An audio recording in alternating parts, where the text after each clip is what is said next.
तो मैंने आपको लास्ट टाइम ये बताया था change in profit sharing ratio के क्वेश्चंस हैं इसके अंदर, और रेशियोज के क्वेश्चंस जो है वो आपको लेने हैं, और वो कैसे कैसे लेने में थोड़ा सा आपको आइडिया दे रहा हूँ।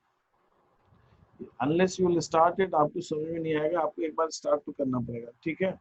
अब जैसे यहाँ पे फर्स्ट क्वेश्चन मैंने जो कल भी कराया था 3:1 का रेशियो है। ए कह रहा है मैं उतना टाइम नहीं दे सकता, लेकिन अब ये डिसाइड हुआ कि दैट ए विल गिव, ए जो है अपने शेयर का आधा हिस्सा बी और सी को इक्वली दे देगा।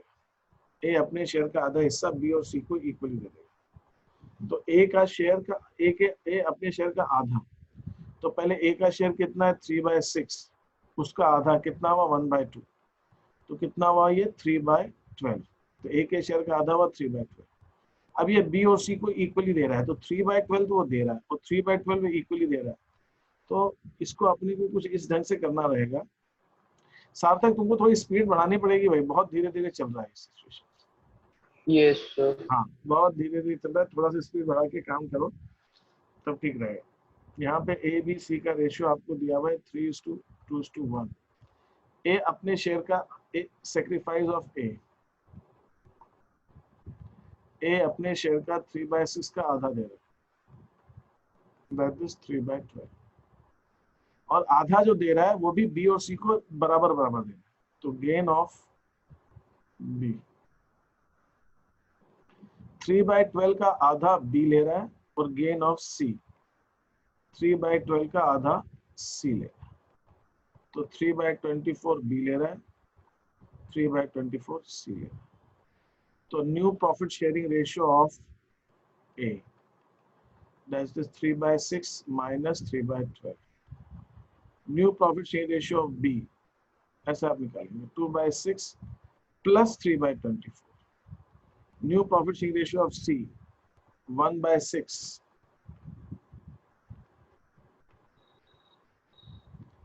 प्लस 3/24। तो इस हिसाब से वो चीजें आ जाएंगी, ठीक है।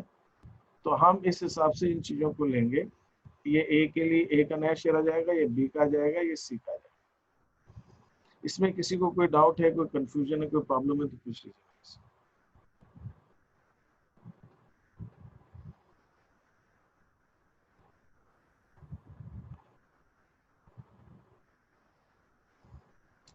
अभी मैं नेक्स्ट क्वेश्चन दिखा रहा हूं आपको, नेक्स्ट क्वेश्चन भी देखिए।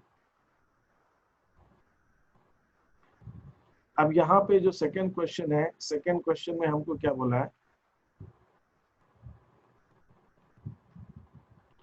सेकंड क्वेश्चन में हमें बोला है ये ओल्ड रेशियो है 5:3। Z 1/10 शेयर Y से ले रहा है, तो Y में 1/10 माइनस करके Z में ऐड कर देंगे, तो 5:3:2 है, तो 1/10 इसमें से माइनस होगा, और Z के अंदर 1/10 हम प्लस करें। Z 1/10 शेयर ले रहा है, X और Y से इक्वली ले रहा है, तो Z को 1/10 शेयर जो मिल रहा है वो X और Y से इक्वली मिल रहा है, तो Z के अंदर 1/10 तो ऐड करेंगे, लेकिन 1/10 का आधा Y से माइनस करेंगे, 1/10 का आधा X से माइनस करेंगे। ये ऐसे नहीं हो रहा है, आपको ये प्रैक्टिस करनी पड़ेगी। मैंने आपको थोड़ा आइडिया दिया, पहले तो आप ये देख लीजिए, इसमें कोई क्वेश्चन आप पर्टिकुलरली चाह रहे हैं तो मैं समझाता हूँ। मैं समझा रहा हूँ तो आपको इंटरेस्ट नहीं आ रहा, और आप मुझसे पूछ लीजिए आप क्या समझना चाहते हो, मैं बता देता हूँ, फिर ये क्वेश्चन आप स्टार्ट करें।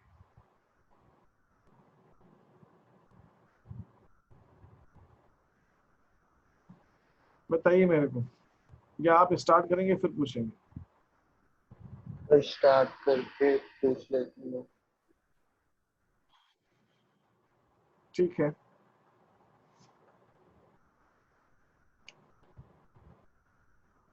एनीथिंग एल्स आप लोग भी पूछना चाह रहे हैं इसके अंदर? सर सर आपने उस दिन सार्थक को एक क्वेश्चन समझाया था ना, रात को क्लास ली थी। हाँ कॉम्प्रिहेंसिव क्वेश्चन। सर वैसा वो समझा दीजिए मेरे को। रिवैल्यूएशन भी है उसके अंदर। Yes sir. वो पूरा मैंने समझाया ही नहीं था उसको, हमने कोशिश की थी, लेकिन उसमें रिवैल्यूएशन था, तो रिवैल्यूएशन मुझे बताना है। ऐसा वो मेरे क्लास में टीचर जान खाते हैं मेरी। अच्छा ऐसा है, चलो वो कॉन्सेप्ट में आपको रिवॉल्यूशन वाला कॉन्सेप्ट समझाने की कोशिश करता हूँ, समझने की कोशिश कीजिए। देखिए क्या होता है कि हमको कुछ एडजस्टमेंट्स करने पड़ते हैं रिकॉन्स्टिट्यूशन में। एक तो एडजस्टमेंट होता है हमारा अनडिस्ट्रीब्यूटेड प्रॉफिट लॉसेस रिजर्व्स का, जो आपको मैं करा चुका।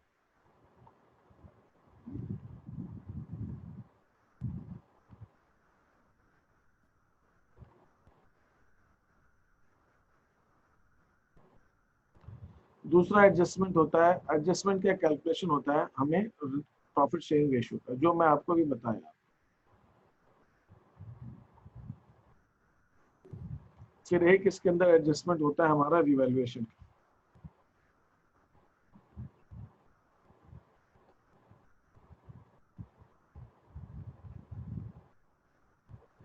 Revaluation of assets and liabilities.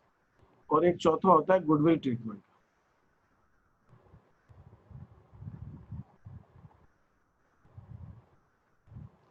मुझे गुडविल ट्रीटमेंट अभी आपको बताना है, लेकिन मैं रिवैल्यूएशन आप पूछ रहा हो तो मैं बता दूं।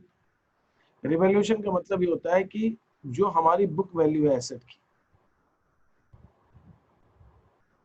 किसकी, एसेट की या फिर लायबिलिटी की, इस बुक वैल्यू को हम ट्रू वैल्यू पर लेके जाते हैं, सही वैल्यू पे लेके जाते हैं। जब हम ऐसा कर रहे होते हैं तो इसके अंदर ऐसा हो सकता है हमारे पास, जैसे मैं आपको कह रहा हूं कि हमारी बुक्स में जो वैल्यू है और हमको ट्रू वैल्यू चाहिए, इन दोनों में डिफरेंस हो सकता है। तो बुक वैल्यू से हम ट्रू वैल्यू पर लेकर आते हैं। तो अगर एसेट की वैल्यू बढ़ रही है, प्लस हो रही है, तो वो हमारे लिए प्रॉफिट है, और अगर वो कम हो रही है तो हमारे लिए वो loss. This is what it is. ऐसा रहता है इसके साथ। तो इस चीज को मैं थोड़ा सा डिस्कस करता हूँ। लेट मी फाइंड आउट, कोई टाइम ऐसा निकाल के मैं थोड़ा सा इसको समझाता हूँ सीक्वेंशियली। Yes sir. शाम को 7:30 बजे, 7:30 श्योर? Yes sir. चलो done, 7:30 in the evening. Sir वो सर क्या, एक तो उनकी क्लास में कोई बोलता नहीं है, और आज मैंने आंसर नहीं बोला तो। यस।